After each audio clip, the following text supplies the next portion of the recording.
How did this start? How did this radio show start? Well, we came in at 6 this morning. Well, I got here about 1:45, and not today. We turned the mics on, and then we put our headsets on, and off we go. No. Why did you say? Probably, I'm guessing 7 or 8 years ago. I actually got my start in radio. I went in on Steve Hartline's show on Mix 104. You want to admit that publicly? Yes.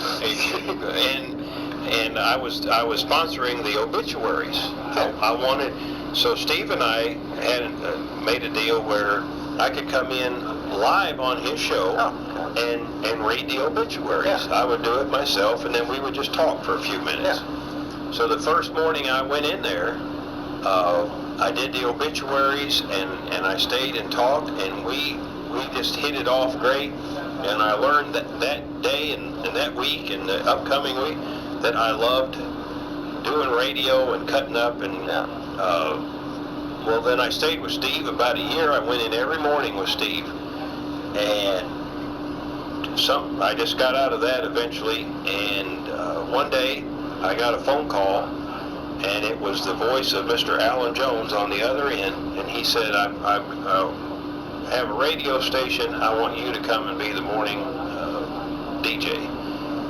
So I just started coming in and was on the air 5 days a week, 6 to 8:30, and I probably did that for about 2 years, and just it got to be too much with the business and trying to do the radio show and all. And so I took about a year off from radio, and I'm going to say it's been a year and a half to 2 years ago. Alan called me again, and he said, "Hey," he said, "I'd love to have you come back. We had a lot of fun when you were there." So I came back, and I just do it 3 mornings a week, Tuesday, Thursday, and Friday, and then Dope Balls here with Backfire on Wednesdays. Let's see who this is. Go ahead. Well, one of the great things, and there's definitely Don Imus in you, but I think people get a kick out of that. I mean, they don't take your gruffness seriously. In fact, I think some really enjoy it. Well, here's the thing, Brian. Because they all come back. You can hang up on them, but they all come back, and they're welcome back with open arms. It's a completely different type of radio in our local market area than anybody's ever heard. Yeah. Heartline does an incredible job. The other stations, TAC, US 101, you hear a lot of songs and a lot of commercials.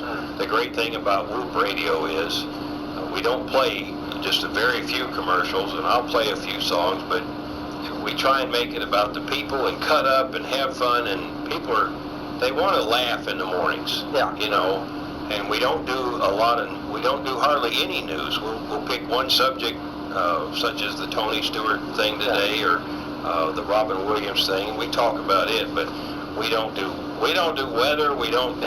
Brett Whitehead, he's our sports director, and he'll call in and give a few sports scores. But I mean, for 10, 12 years or more, I have watched every morning Don Imus. If I can't watch him, I record him. I love Don Imus and Imus in the morning, and I try and bring. It seems natural to try and bring that kind of humor to the local market here. But you're right. I mean, people call and I hang up on them, and the next show I'm on, they call back for more. You kick a dog and it comes back to you, you know. So anyhow, it's been a lot of fun. And the last year, I want to mention, we did, for the first time, we did the 26-hour marathon live on the show, live here for 26 hours. We've raised $15,000 for Alzheimer's awareness. Had guests in every hour telling their personal stories about their family members who maybe had Alzheimer's disease. My mom died of Alzheimer's, so it's very special to me. And we're going to do it this year again on September 11th, and we're going to kind of tie it together with honoring the emergency personnel of Cleveland because of 9/11, and the Collins Brothers Band are going to be down here that night. We're going to have a ton of guests, and it's a lot. So anyhow, that's our next 26-hour marathon. I've interviewed Governor Haslam. I've interviewed Phil Fulmer. I've interviewed Pat Summitt, Myron Mixon, the three-time world champion barbecue guy. Yeah. I have been, through this radio show, I have been able to talk to people who I probably would have never gotten to talk to any other. And we like to call people in the mornings. We like to wake people up and shock them. I've even called the White House. Of course, they hang up on me. I called one morning to Hoboken, New Jersey, and got Carlos from Carlos Bake Shop on the telephone, and got to talk to him, the cake boss. Yeah. I think his name's Carlos. I think you're right. Yeah. So it's been a ton of fun, and I want to say this. Being in the funeral business for 30 years, you have to have something else. You have to have some sort of hobby or something that takes your mind off, because you deal with death day after day after day, and grieving families, and that's my job, and I love that. But you have to have an outlet. And this radio show for me is my hobby. It's my outlet, and it's what I have fun doing. So I was going to ask you about that, because I was into this a little bit, and then I found out you're a funeral director. I said, he's a funeral director? I was telling my dad about you, and I said, let me put it this way. Of course, I took Bob Cocker, it's our funeral guys up there. I said, Dad, if you can imagine Bob Cocker doing Don Rickles, that's Mark Grissom. And my dad goes, okay. What? That's an interesting... Yeah. Yeah. I get that a lot from people. And then what's great too for me, I can be at the funeral home, and many times, including yesterday, we have a church funeral. I'm getting ready to start the funeral, and I'm in my funeral director mode, and very serious and trying to be professional and all. And then someone comes up to me, and they're cracking up, laughing. And this woman yesterday, this is 5 minutes before the funeral, and she comes up to me and shakes my hand laughing, and she says, I listen to you every morning, you're hilarious. And I'm thinking, well, okay, I appreciate that. Now we got to start this funeral here, you know. But I mean, it's been a lot of fun. I've never had any training for radio other than listening to, if training is listening to Hymas every day, then that would be my training, I guess. And I try and make it about the people.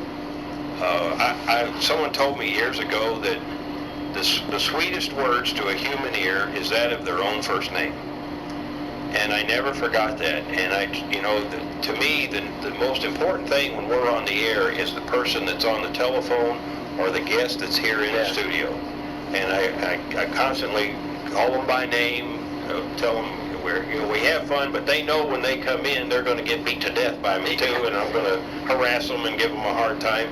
But then I'm going to hug their neck before they leave. Sure. And it's fun, you know. It's I don't want to use a brand name, but this is sort of like the community Hardee's. I mean, everybody shows up and swaps the crap, and I laugh and solves all the world's problems.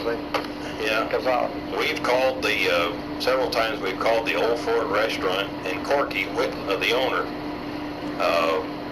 Corky McGowan, he'll take the cordless phone back to the liar's table in the back of Old Fort and pass it around. And now they're to the point where nobody wants to talk to me anymore, because they know they're going to be live on the air. But it's fun to get all their different opinions. And during the election, it was a lot of fun, because not only the candidates coming in, and everybody come through. Then all the candidates wanted to get on the air and be a part of the show, and then other people calling in and weighing in on. We did a straw poll. I think we were the only ones in town that did an election straw poll, which, by the way, turned out, except for two. There were two we won and two we lost in the straw poll, so that was interesting. And you've got a cast of characters. You got On Tuesday morning, David Davis, Right. former Banner employee, Right. he's my co-host. Thursday morning, Mama Hazy, we call her on the air, Now, Jackie Rumble. Jackie Rumble, tell me about her. I've heard Mama Hazy. Where did that start? Mama Hazy comes from, her family has a farm, and they call it the Hazy Hollow Farm. Oh, okay. So she's known as Mama Hazy when she came in on the radio. And I really don't know how Jackie Rumble got started coming in. I think she might have listened and heard it, and then said something to me, and I invited her to come in as a co-host one morning, and she loved it. She fit right in. The thing about the co-host, you need somebody in here who is a Ed McMahon, or who is a Paul Schaefer. For Ed McMahon for Johnny Carson, and Paul Schaefer for David Letterman. Right. Somebody who can fill in the gaps when you don't have people on the phone, when you don't have guests in here. You can't sit in here by yourself and do the show. It's very hard. Right. So I rely on David Tuesday, Mama Hazy's Thursday, and then Pastor Jay McCluskey comes in on Friday. Now Jay, I've known him for 25 years. I love him to death, but Jay is a lot like me. He wants to talk all the time. So sometimes I have to look at Jay and say, Jay, be quiet or something. But these are it. And I've been through a lot of co-hosts because you have to get along. You're in the studio for 2.5 hours in the morning, and you have to get along with that person. And everybody here now, we get along great. And I love having guests come in. I love having people call in. And that's what makes the show, is to have people on the air and cut up with them and joke around with them. Cool. I think I got enough.